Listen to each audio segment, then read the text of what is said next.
대해서는 우선 지적 설계론을 뒷받침할 수 있는 근거로서도 한 목적성에 이제 그렇죠. 뭐 이제 부합한다. 네, 그러니까 여기서 한 목적성이라는 건 근데 이 작가님이 얘기하는 한 목적성은 생존이네. 생존이지만 이제 우리가 생각하기를 생존 뒤에 또 큰 목적을 상정할 것이냐 아니면 그 목적에서 우리가 끝낼 것이냐의 문제로 보이는데 저는 사실 이거는 개인의 결단의 문제일 수도 있거든요. 그러니까 지적 설계론을 이제 지지하는 측은 그 뒤에 계속 환원이 불가능한 목적이 하나가 있을 것이다라고 보는 것 같고 네. 진화론은 그것이 아니라 환원할 수 없는 목적이란 없다. 이렇게 보는 게 아닐까. 그렇죠. 그렇죠? 예. 그리고 또 이 쥐덫 얘기가 나왔었는데 우리가 아까 뭐 쥐덫은 점점 진보됐고 더 좋은 방향으로 그 능력을 이제 실현시킬 수 있게끔 만들어졌다고 했는데 그것은 쥐덫에서 그 쥐덫의 능력에 우리가 초점을 맞췄는데 그러니까 제가 만약에 본다면 쥐덫의 또 제작자에 초점을 맞춘다면 그 쥐덫은 뭐 바닥, 스프링, 망치, 막대, 집게 그 중에 뭐 하나라도 이렇게 구성을 똑바로 하지 못하면 그 능력을 발휘하지 못할 것이다라고 말씀을 했는데 그것은 이제 그렇게 완벽하게 이게 아기가 맞게 만든 거는 제작자잖아요. 그래서 요거를 가지고 우리가 생각을 해본다면 쥐덫보다는 제작자의 능력이 뛰어날 거 아니에요, 그렇죠? 그게 그렇죠. 아기가 딱 맞게 쥐덫을 만들었으니까. 근데 이거를 만약에 또 우리가 자연의 능력이랑 이제 대응을 시켜보면 우리의 존재, 우리가 지금 주제가 우린 어디서 왔는가니까. 그렇죠. 우리 어디서 왔냐고 한다면 부모님한테서 왔잖아요. 네. 근데 부모님이 우리를 처음에 이렇게 정말 작게 신생아로 태어나게 했을 때 부모님이 갖고 있는 능력이 우리보다 훨씬 복잡하잖아요. 그렇기 그렇죠. 때문에 유기적으로 대응을 시키면 우리도 어떤 우리보다 못한 뭐 세포 이런 그렇죠. 것들 세균은 우리보다 못하죠. 자식들 그냥. 그런 것들로부터 나온 것이 아니라 우리보다 능력이 뛰어난 존재로 나온 것으로 또 유기적으로 상정을 할 수 있다는 거죠. 그래서 그게 또 지적 존재가 아닌가. 네, 아주 재밌는 얘기를. 없지 않아요? 아니. 철학 공부한 사람은 재밌고 다른 사람들은 모르겠어요. 다른 사람들은 모르겠는데 좀 중요 개념을 얘기하셨는데 아까 제가 기억에 남는 게 목적 얘기하셨잖아요. 근데 진화론도 목적이 있다고 이제 봐요. 그러니까 목적이 없다고 이제 볼 수도 있는데 그 목적이 뭐냐면 아까 얘기 중간에 나왔지만 생존이죠. 네, 환경에 적응. 그러니까 적응을 하느냐 그것이 이제 그 생명체들의 목적, 한 목적성이다. 이렇게 볼 수 있는 것이고 그리고 제작자? 재밌는 개념이 이제 진보라는 개념을 쓰셨는데 진보라는 것은 이제 가치 판단이 들어가는 것 같아요. 그러니까 발전을 했다고 볼 수 있냐? 그러면은 기준이 뭐냐? 발전의 기준이 뭐냐? 복잡성이 더 가중되는 것이 진보냐? 뭐 이렇게 이제 얘기를 하는 거죠. 그리고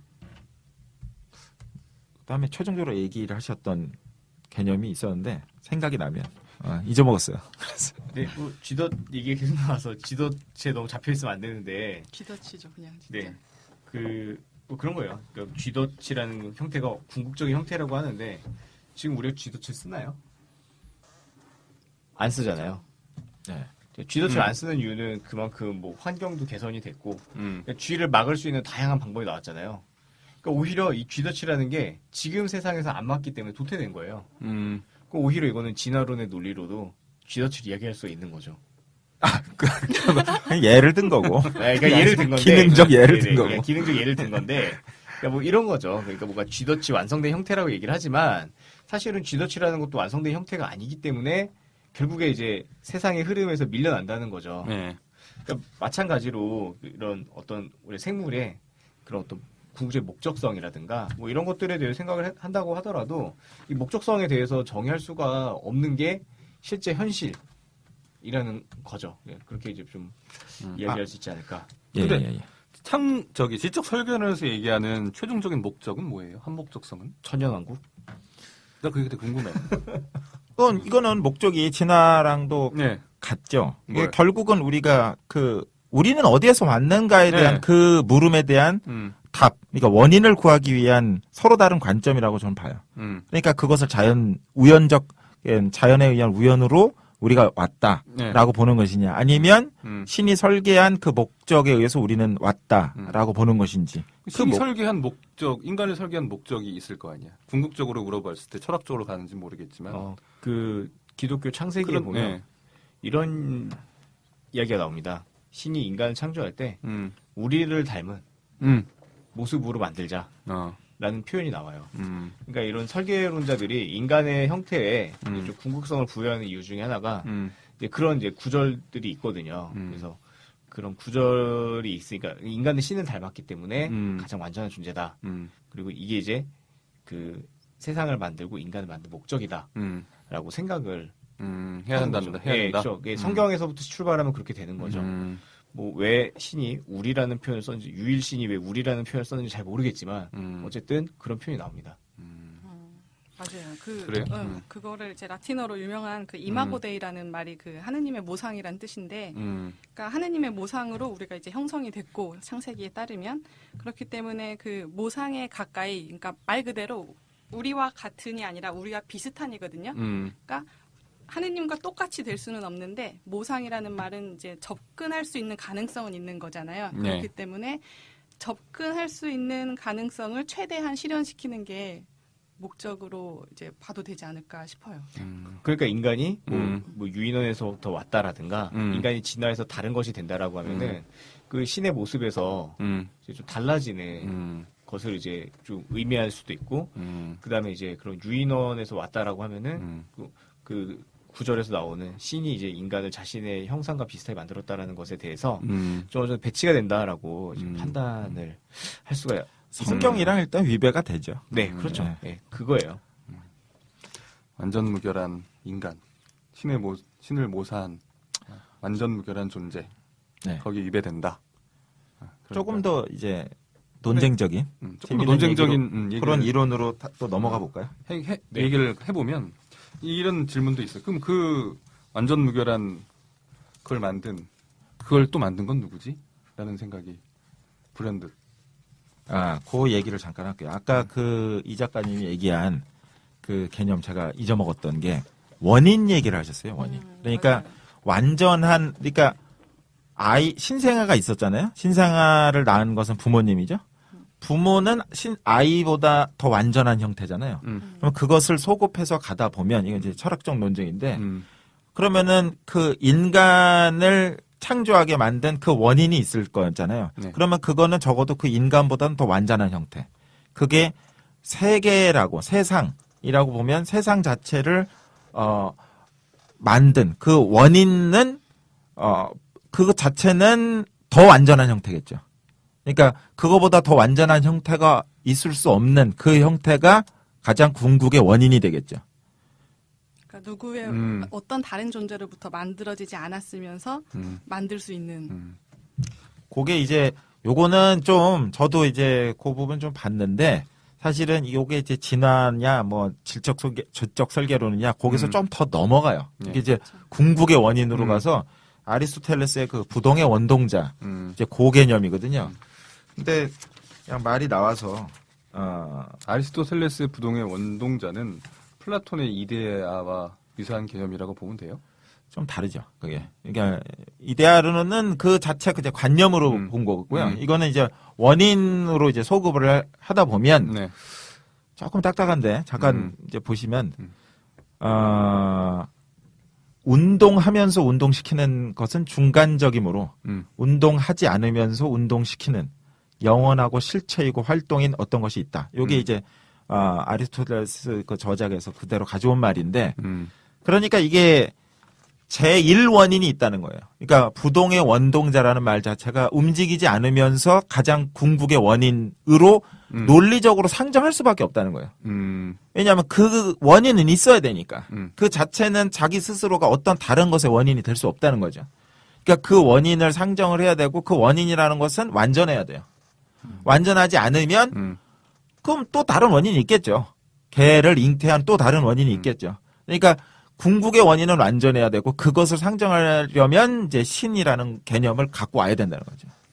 부동의 원동자 개념이거든요. 이제 요거는 근데 생명체 기원에서 좀 더 소급한 얘기라서 조금 너무 형이상학적으로. 그럼 그 부동의 원동자를 만든 그 원동자는 누구야? 그거는 물어볼 수 있잖아. 그거는 그 전제에 위배됐죠.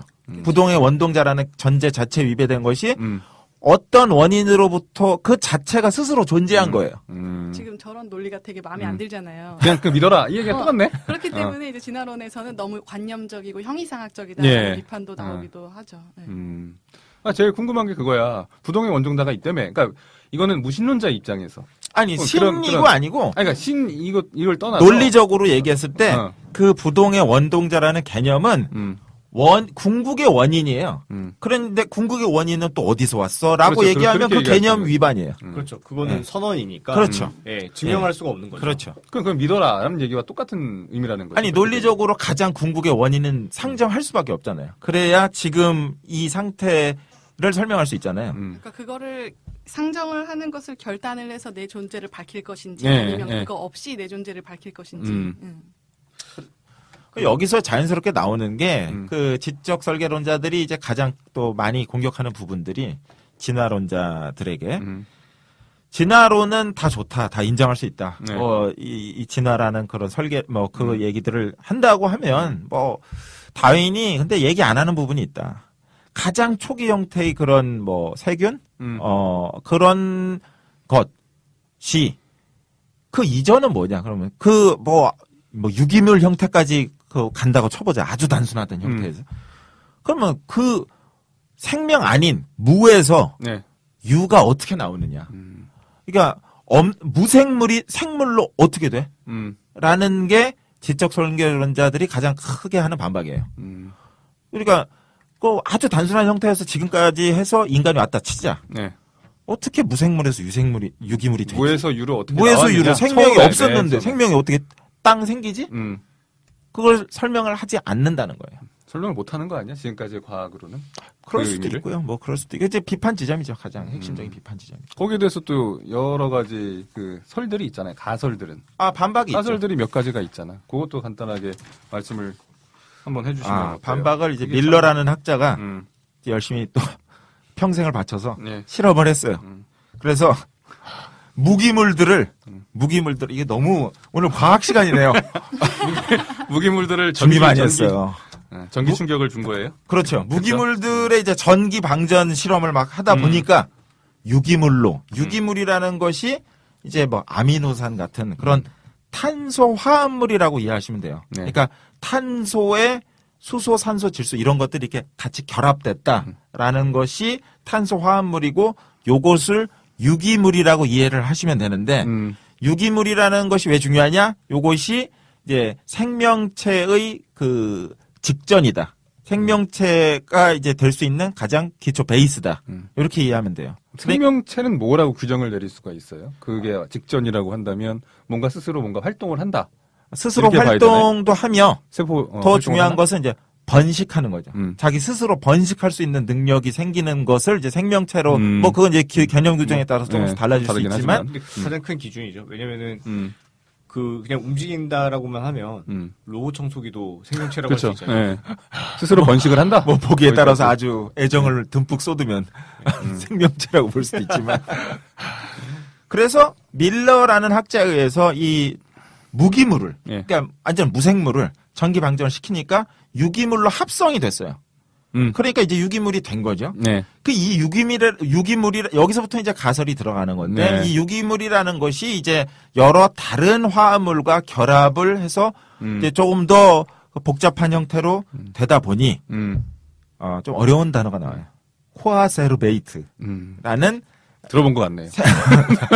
어디 가서 이제 조금 아는 척 하려면 코아세르베이트라는 것을 형성을 해요. 네. 그걸 형성을 해서 그거는 아직 이제 생명체는 아니라고 그러대요. 그래서 이제 생명체 직전 단계다.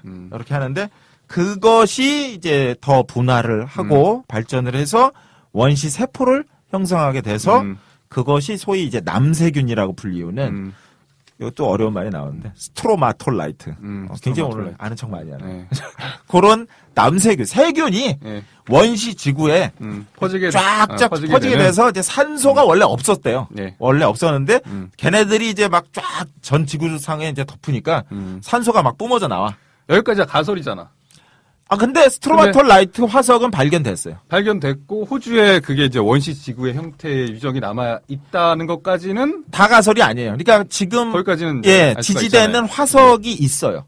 그리고 방금 그 무기물이 유기물로 합성되는 것은 실험으로 입증이 됐으니까 네. 이 완전한 형태를 다 이어주는 실험이 완벽하게 입증된 것은 아니죠. 근데 부분적으로는 지금 실험과 관찰이 지지를 해주고 있죠. 그냥 뭐 소설 썼다고 볼 수는 없죠. 그러니까 이런 식으로 이제 과학계 쪽에서는 그 무에서 유로 갔다라고 이렇게 얘기할 수 없다.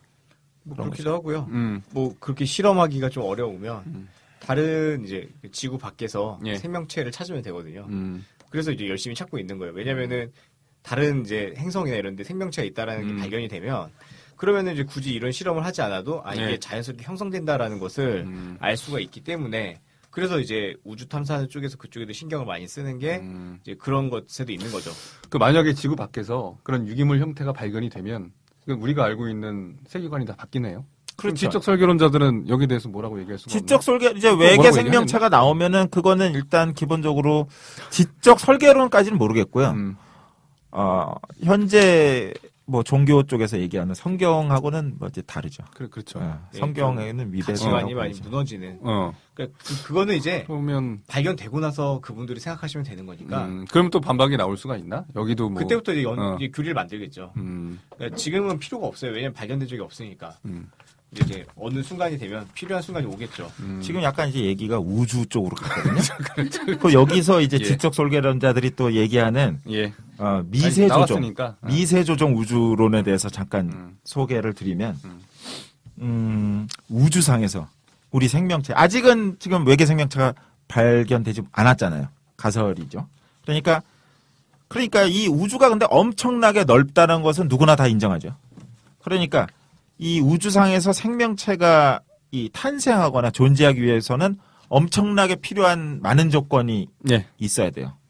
그러니까 더군다나 지적 생명체가 있기 위해서는 이 수학적 확률로 나올 수도 없는 확률이라는 것이 이제 완전히 들어맞아서 그 조건이 엄청나게 이제 미세 조정이 돼야 되는데, 그러니까 이 어떤 한 값이 조금이라도 틀어지면은 생명체는 이제 존재할 수가 없으니까요.